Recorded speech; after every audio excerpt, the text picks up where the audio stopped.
በቀለ ለስለስ ባለው ተወዳይ ዜማ የዛሬ ሁለዲ ዝግጅታችንን አስጀመረችን። ወደ ዛሬው ቀዳሚ ዝግጅታችን ስናመራ ከስብስብ ወይም ከክምችት ክፍላችን ውስጥ የመረጥነው የአንጋፋውን የረዳት ፕሮፌሰር ተስፋዬ ገሰሰ ድርሰት የሜቴ ጭንና የመኪናው አንጀት የተሰኘውን ነው።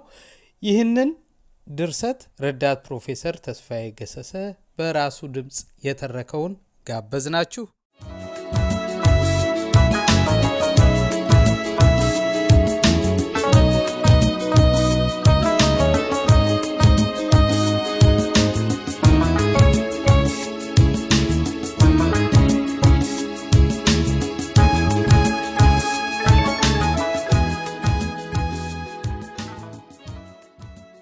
የሜቴ ጭንና የመኪናው አንጀት ደራሲ ተስፋዬ ገሰሰ ተራኪ ተስፋዬ ገሰሰ የሜቴ ጭንና የመኪናው አንጀት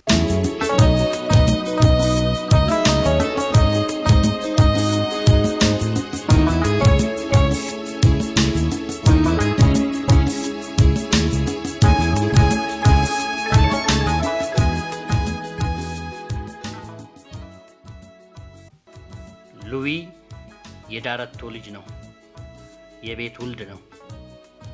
አባቱ ዳረቶ የጌቶች ሎሌ የነበረው እሜቴን ሳያገቡ በፊት ጀምሮ ነው።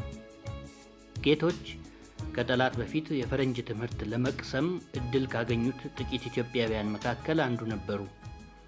የትምህርት ቤት ጓደኞቻቸው ግማሾቹ በዘመቻ ሲያልቁ፣ ግማሾቹ በስደት ሄደው ሲኖሩ፣ ግማሾቹም ከተማ የቀሩት በፋሺስት ነጭ ለባሾች እየታደኑ ሲፈጁ፣ ጌቶች ግን እንደምንም እየተሽሎከለኩ አንዴ ባላገር አንዴ ከተማ እያሉ ያችን የ5 ዓመት የፈተና ዘመን አልፈዋት እንዲያውም አጣናውንም ማሩንም እየነገዱ በመጠኑ ጥቂት የሊሬ ሀብት ያጠራቀሙ ሰው ነበሩ። ያኔ ነው ዳረቶን አጣና እንዲሸከምላቸው ቀጥረውት የነበር። ቀምቀም ወጢማቸውን አሳድገው በትከሻቸው በርኖሳቸውን አንግበው ጫማቸውን አብልቀው ባዶ እግራቸውን እየሄዱ እንኳን ፈረንሳይኛ ይቅርና የአዲስ አበባውን አማርኛም የማያውቁ ጥሬውን ባላገር እየመሰሉ ፋሺስትን ሲያሞኙት ነበር። የኛ መንግስት ሲገባ በርኖሱንም ወለቅ ጫማውንም ሰካ ጢማቸውንም ልጭት አድርገው በዚያን የተማረ ሰው በጣም ውድ በነበረበት ዘመን ይመስገነውና መልካም የመንግስት ስራ ያዙ።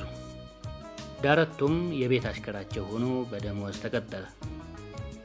አንዲት ወጥ የምታበስልና እንጀራ የምትጋግር አጠደ የምትባል መልከሰልካካ ሀገራቸው ሴት በገረድነት ተቀጠረች። ጌቶች ያኔ ብቻቸውን ይኖሩ ስለነበር ይህች ከድህነቷ በቀር እንከን የማይወጣላትን ሴት ልባቸው እንደመከጀል አይናቸውም ሊውጣት እንደመጎልጎል ሲል እንዲያው ሲያመነቱ ግድርድርነታቸው አስጠቃቸው። ከጥቂት ወራት በኋላ አጠደ ቅርጿ ተበላሽቶ በዚያ ሰፊና ረጅም የቤት ስር ቀሚሷ ላይ እንኳን መዳበሯ ይታወቅ ጀመር። መጀመሪያ አፈንደርደር ስትል የድሎት መስሏቸው ነበር። ኋላ ግን ማፈንደሩ ቀርቶ ማፈንገጡ ስላየለ የዳረቶ ስራ መሆኑን ተረዱት። በእጃቸው አመቻቸው እንጂ ከዚች ብጣሻ ሜዳ ልጅ ሰይጣን እንደገፋፋቸው ቢልከሰከሱ ኖሮ ይህን የዲቃላ ቤታቸው በነበረ። ወሬውን ቢሰማ እኚህ አሁን ለምነው ያገቧትን የሴት ሴት ወይዘሮ እንጂ ባላገኙም ነበር። ጨውነታቸው ትምህርታቸው ነው እንጂ በዘርስ ጌቶችም አልባሌ ናቸው። አባታቸው የአንድ ደጃዝማች ሎሌ ነበሩ። ሜቴ ጥልያን ነፍሱን አይማረውና ወጣት ባላቸውን ቀስፎባቸው ከአንዲት ልጃቸው ጋር ከእናታቸው ከትልቋ ሜቴ ጋር በብቸኝነት የሚኖሩ ነበር። ጌቶች ሽማግሌ ሲልኩ በሜቴ ፍቅር ተነድፈው ነበር። እንደ ወለላ የጠራ ደም ግባታቸው፣ ስራ ጭራሽ ነክቶት የማያውቅ ልስልስ ሰውነታቸውና በጨዋነት የታሸ አንደበታቸው፣ መለሎ ጣቶቻቸው ስጋቸውን ቀዳደው አጥንታቸውን ሰነጣጥቀው ወደ ነፍሳቸው ሲዘልቁ ነበር የሚሰማቸው።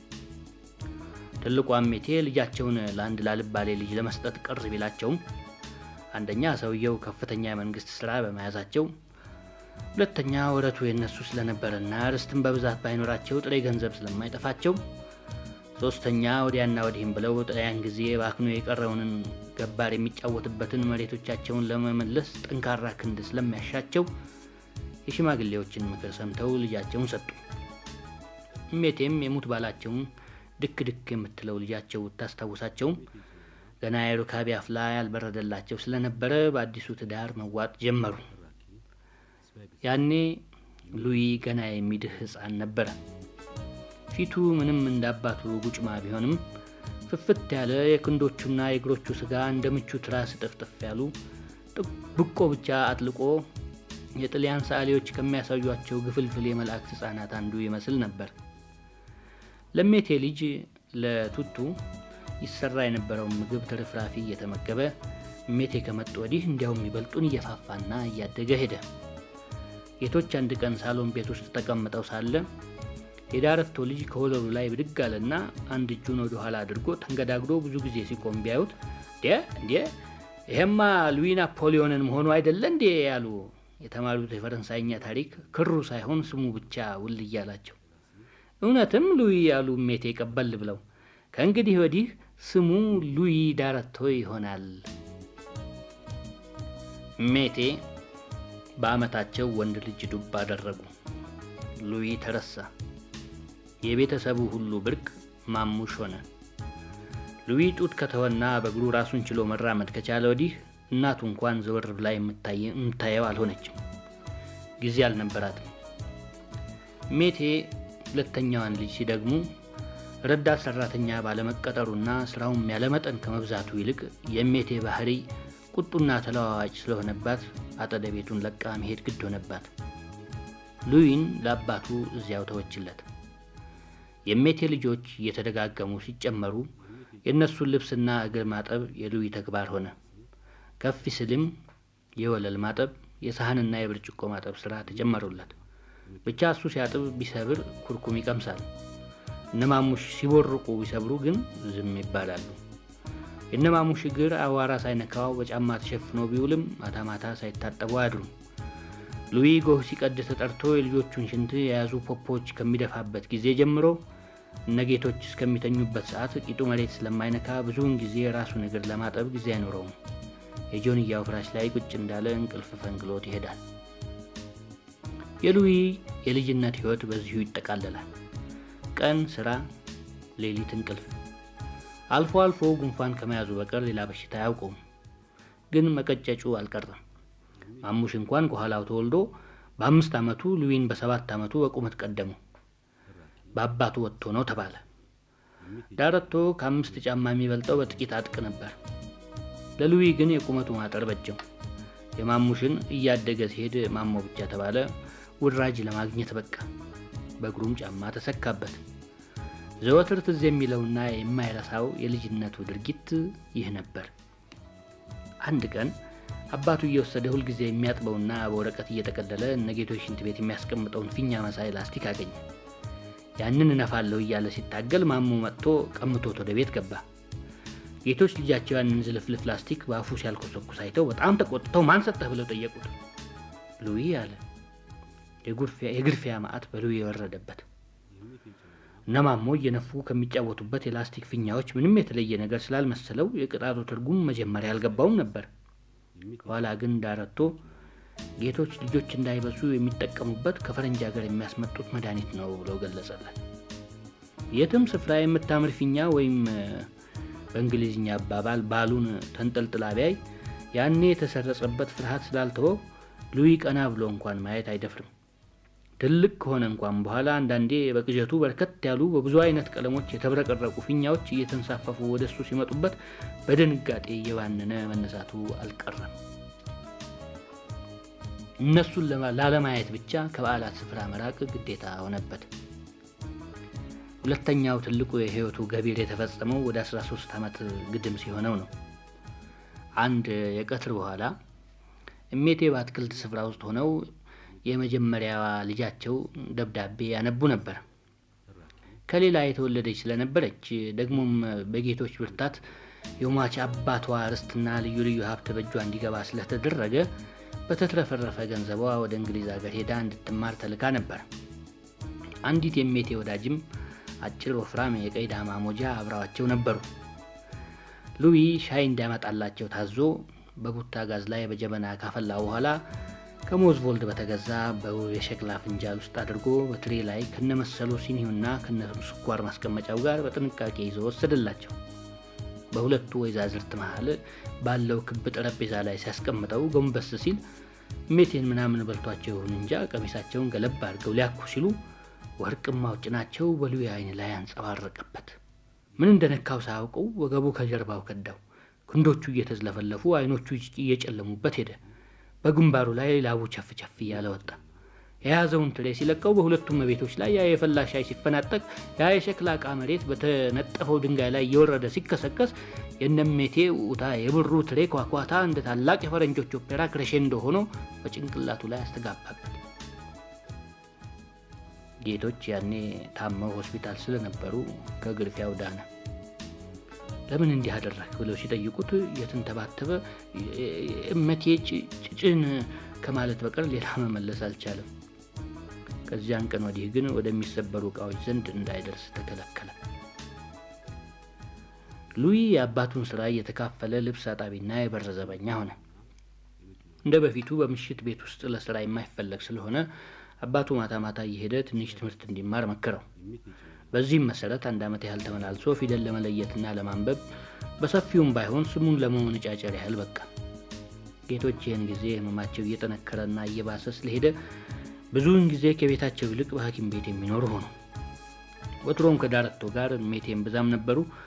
አሁን ጌቶች ሳይኖሩ ደግሞ ባሰባቸው። በሆነው ባልሆነው በየጊዜው ደሞዙን የሚቆርጡበት ሆነ።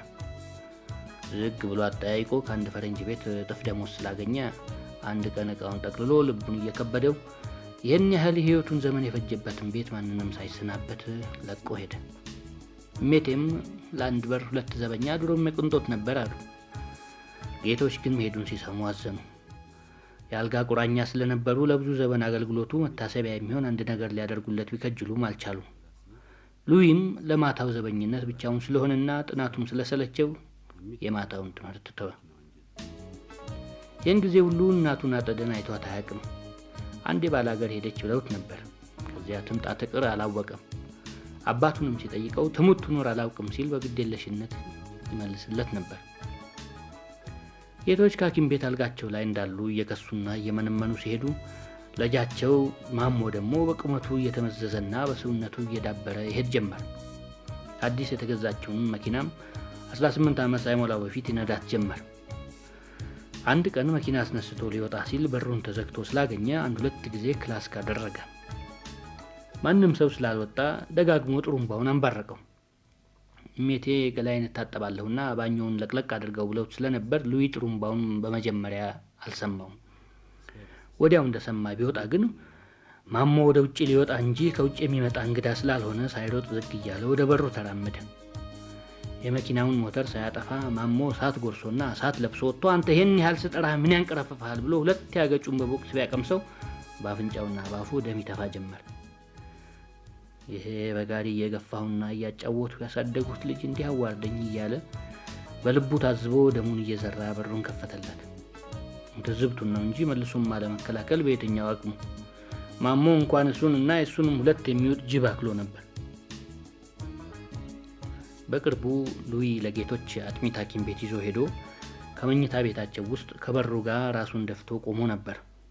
ማሞም እዚያ ነበር።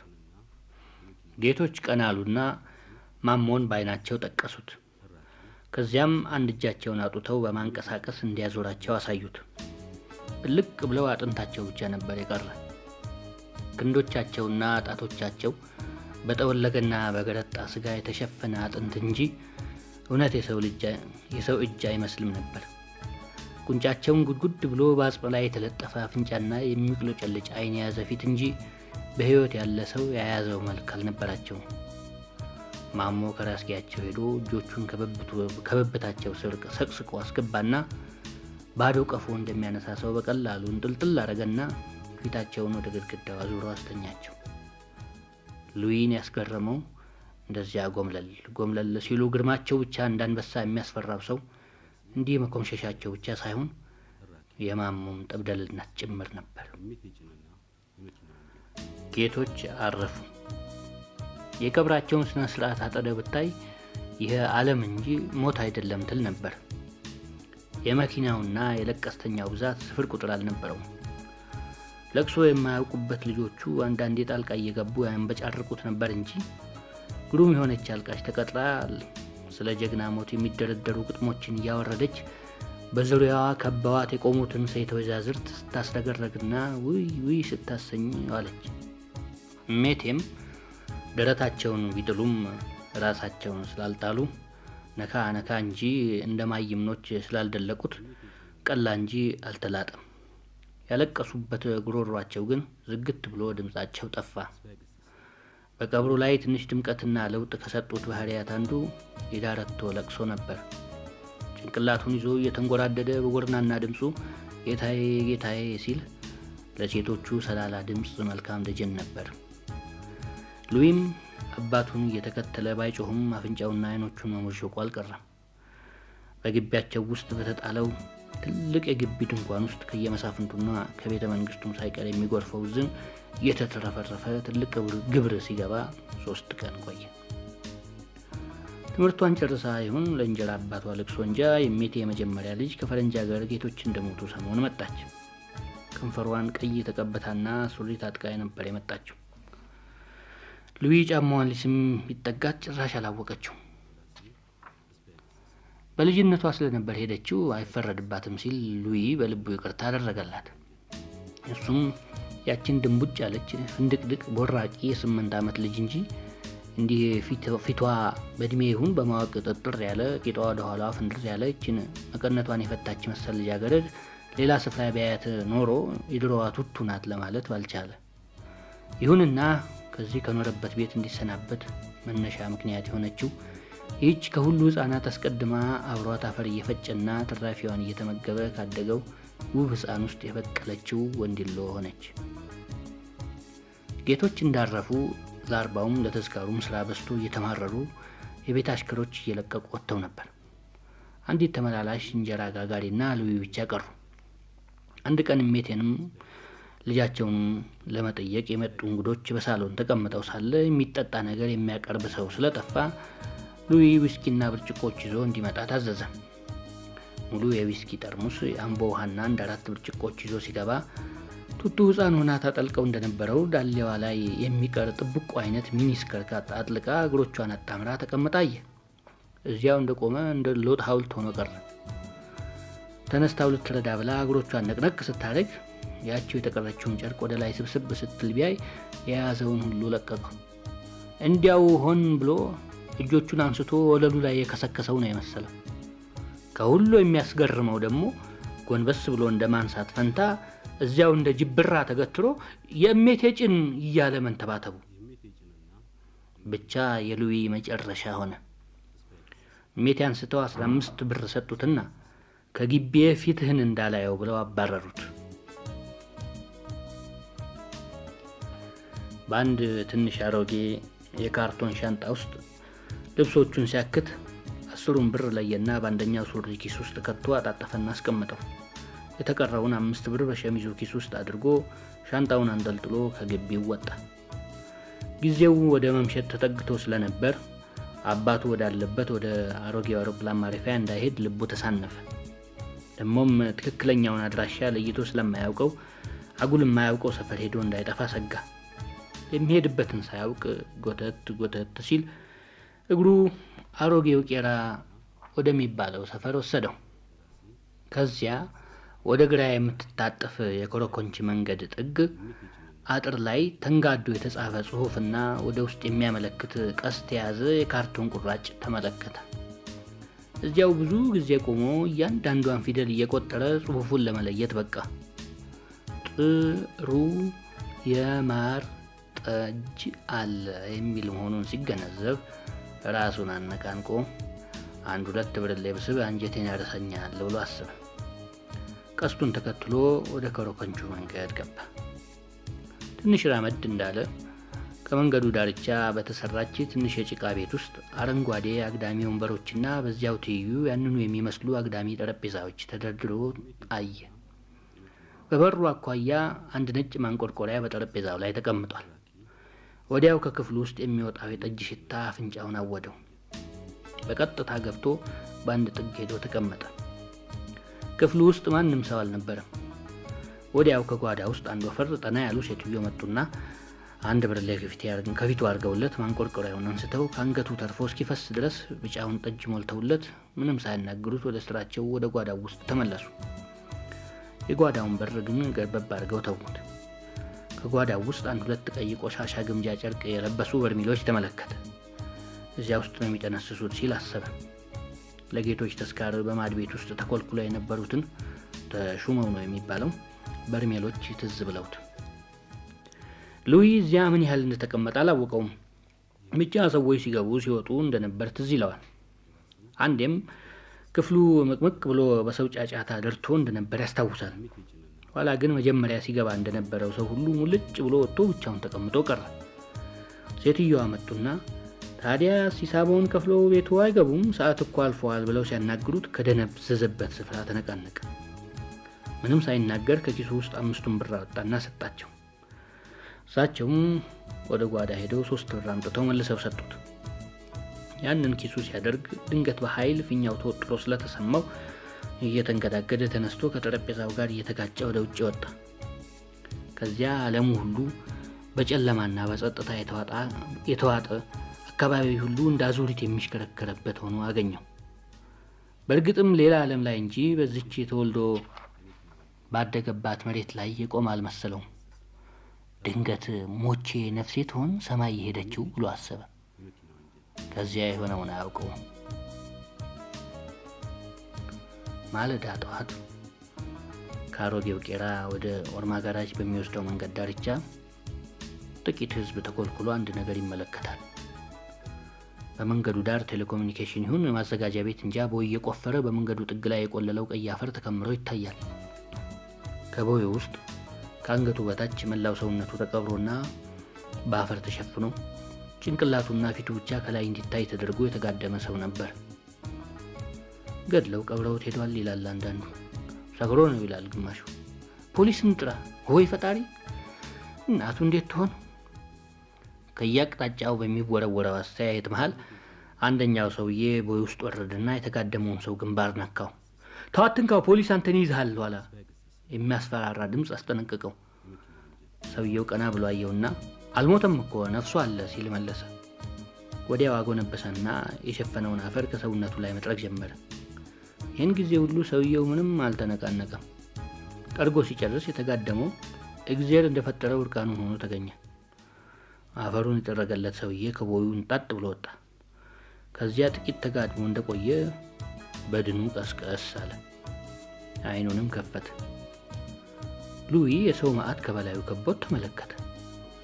ከወገቡ ቀና ብሎ ሲቀመጥ የራሱንም ጭን ተመለከተ። የአካላቱንም ዙሪያ ቢያይ እርቃኑን መሆኑን ተገነዘበ።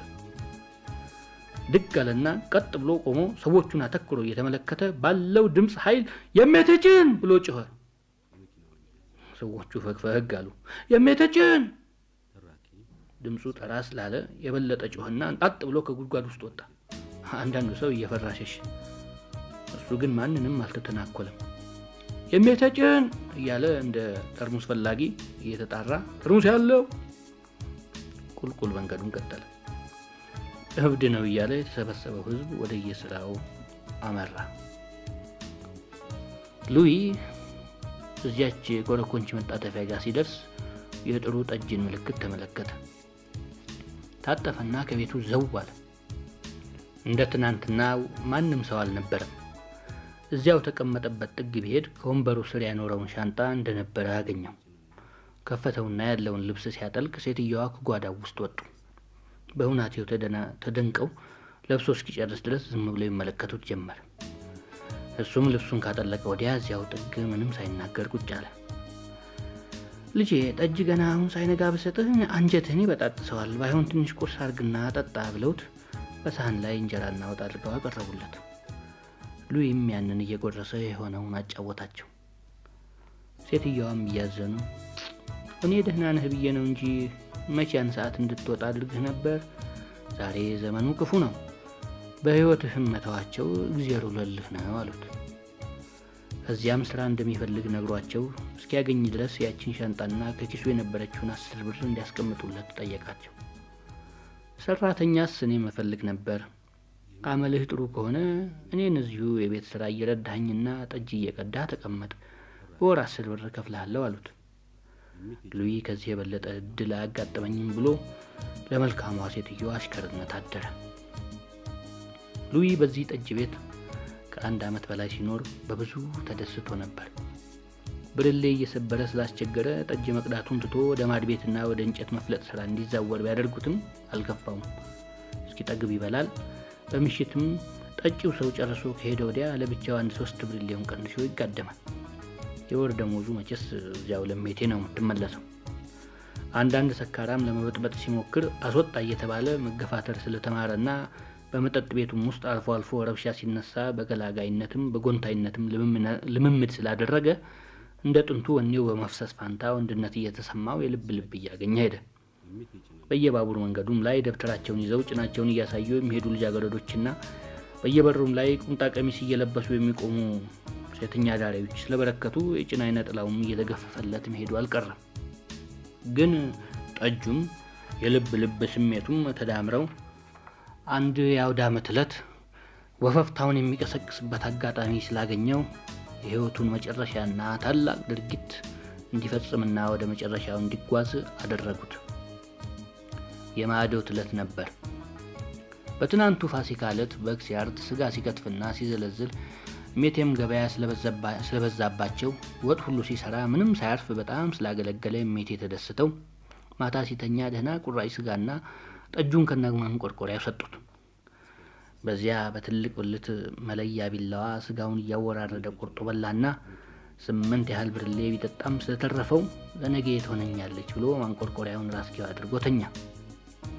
ማለዳ ሲነሳ ተነስቶ ማንቆርቆሪያ ውስጥ የቀረውንም ልጭ አድርጎ ጠጥቶ ተመልሶ ተኛ። ሰው ሁሉ ተነስቶ ሳለ ሉዊ ተኝቶ ስለቀረ ሜቴ ቢቀሰቅሱት ያው እንደተጫጫነውና እንደበቱም በሙቅታ እንደተሳሰረ ሆኖ አገኙት። ተነሳና ንፋስ ይምታ እዚሁ ተጋድሞ ሊውል ነው እንዴ ብለው አስነሱት። ሉዊ ሲነሳ የደስደስ ስሜት እንጂ ምንም የሰከረ አልመሰለውም። እንዲያውም በሰውነቱ ታላቅ ሐሴት ተሰማው። እጆቹን ወገቡ ላይ ያደረገና ፊቱን በታላቅ ፈገግታ በልቅጦ ወደ መጠጡ ቤት ገባ። ሂድ ባቡር መንገድ ውጣና ትንሽ ንፋስ መጥቶ ተመለስ አሉት ሜቴ። እሺ ብሎ እየተጀነነ ወጣ። ከዚያ ወረድ ብሎ ወርማ ጋራዥን አልፎ ባለመስተዋቱን የቴሌና የፖስታ ሚኒስቴር ህንጻዎች ቆሞ ሲያደንቅ አንድ ተወልውላ የምታብረቀርቅ መኪና እየዘፈነች በጎኑ አልፋ ከፖስታ ማደያው ህንጻ ፊት ቆመች። የማሞንም መኪና መሰለችው። በዚያች በፈገግታው ፊቱን ሙልት ታደረገና እችን ዘፋኝ መኪና ለመመርመር እንደ በፊቱ እየተቆነነ ሄደ። አጠገቧ ሲደርስ ተቆልፋ ውስጧ ማንም ሰው ሳይኖርባት ቆማ አገኛት። የዟዟራ ተመለከታትና ከመሪው ፊት ለፊት ያለውን ቁጥር ለማየት በመስኮቱ አጎንብሶ ሲመለከት ባለቤቱ አንድ ሰማያዊ ሸሚዝና ሱሪ ብቻ የለበሰ ወፍራም ቦስጠኛ ከደረጃው በላይ ብቅ ብሎ ተመለከተው። አትሄድም አንተ ከሱ ብሎ እየሮጠ ወደ ሉዊ መጣበት። ሉዊ ሳይሰማው አጎንብሶ ይመለከት ነበርና ቂጡን የጫማ ጫፍ እስኪወጋው ድረስ ገና ቀና አላለም። ዞር ቢል ይሄ ላታም ቦስጠኛ በንዴት ለሃጩ እየተዝረከረከ ቆሞ ተመለከተው። ሉዊ በአንድ እጁ መኪናውን እንደተደገፈ ቆመ። አትንካ መኪናዬን ብሎ መንጭቆ ገፈተረውና ከኪሱ መሐረቡን አውጥቶ ሉዊ ተደግፎ የነበረበትን ስፍራ ይወለውል ጀመር። ሉዊ እንደወፍ ከዚያ ስፍራ ተነስቶ ወደ ቤት ወረረ። ቦስጠኛው እየሳቀ ራቅ ብሎ ቆሞ ለነበረው ጓደኛው ይኸውልህ ይህች ናት በደረሰኝ ዕቁብ በ10,000 ብር ሙሉ የገዛኋት፣ ደግሞ ከካም እሱ ቢሸጥም የማያወጣውን በቁሻሻ እጁ ያልኮሰኩስብኛል አለ። መልካም ውብ ናት፣ ኋላ ቤት ታደርሰኛለህ፣ አሁን ግን ስራችን እንግባ አለው ጓደኛው። ና ውስጧን ላሳይህ። በሩን ሊከፍት ቁልፉን ከኪሱ አወጣ። ኋላ ታሳይኛለህ ስራ ነው እኮ ብሎ ጓደኛው ወደ ህንጻው ውስጥ ገባ። ባለቤቱ ግን እያጉረመረመ ምን ስራ በበዓልም እኛ ስራ ያልቅም እያለ የተልጎመጎመ በሩን ከፍቶ ገባና በመሐረቡ የኪሎ ሜትር መቁጠሪያውን ቲክ ቲክ የምትለውን ጎኖ ያለችውን ሰዓት እየወደዳቸውና እያፈቀራቸው ወልወል አደረጋቸው። ዛሬ ምን እድል የሆነ ነው ተረኛ ሆንኩ ሲል አሰበ። ልጆችን ይዤ ቢሾፍቱና ናዝሬት በዚህች መኪና መንሸርሸር ነበር። ቅር እያለው ወጣና በሩን ሲቆልፍ ሉዊ ያንን ማታ እያወራረደ ብልት ሲያወጣበትና በመጨረሻም እየቆረጠ ስጋ ሲበላበት በነበረው ትልቅ ቢላዋ ሲንደረደር መጥቶ እሱም በተራው ወጋው። በውስጠኛው ተዝለፍልፎ እግሩ ወዶት መሬት ሲወድቅ ሉዊ አልበቃው። እየሰካ እየነቀለ 23 ስፍራ ወጋው። ያንን ካራ የሚያህል ቢላ ይዞ ማን ነው እንዲጠጋው? በመጨረሻ ሰውየው ላይ ማጎንበስ ሲሰለቸው ወድቅ ሲል መኪናው አስጥቁለጨለጭ አያት። አንቺን ደሞ አንጀትሽን ነው ብሎ ወደፊት ለፊቷ ሄዶ የሞተሩን ሽፋን ቆርቆሮ ሰካበት። ከታች ቢላዋውን ምን እንደያዘው እንጃ ከተተከለበት ስፍራ ሊነቅለው ቢጥር ቢጣጣር እምቢ አለው። መሳሪያውን እንዳጣ የተመለከቱት ሰዎች ሮጠው ጥርቅም አድርገው ያዙትና ለፖሊስ አስረከቡት።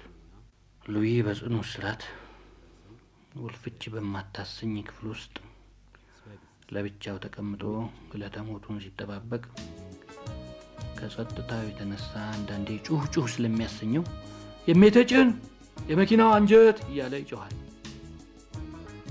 አንዳንዴም የፈጸመውን ወንጀል የሰሙት የወህኒ ቤት ዘበኞች እንደሚያወሩት ፍጻሜው ሲደርስ ይታየዋል።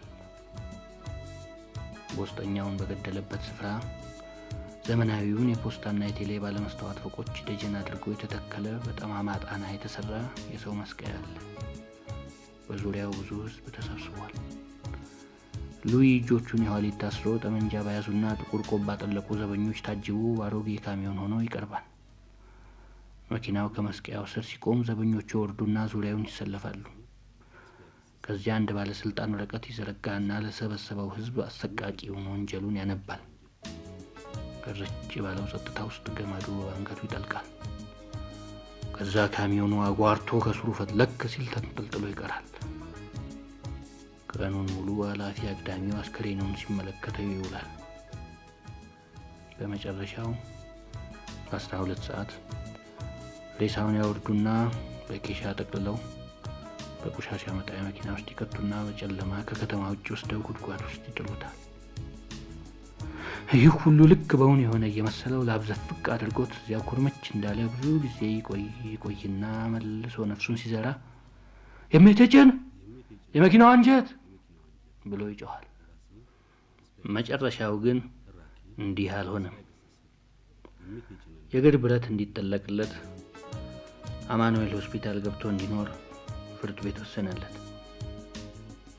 ደህና ሞቃት በሆኑ ዕለታት ሉዊ ልብሱን ሁሉ ይጥልና የእግር ብረቱን ገጭ እያደረገ የሜተጭን የመኪናው አንጀት እያለ እየተንጎራደደ ሲጮህ በዚያ የሚያልፍ ሰው ሁሉ ይሰማዋል። አንዳንዴም የጌቶች አፍንጫ እያለ ይጨምርበታል።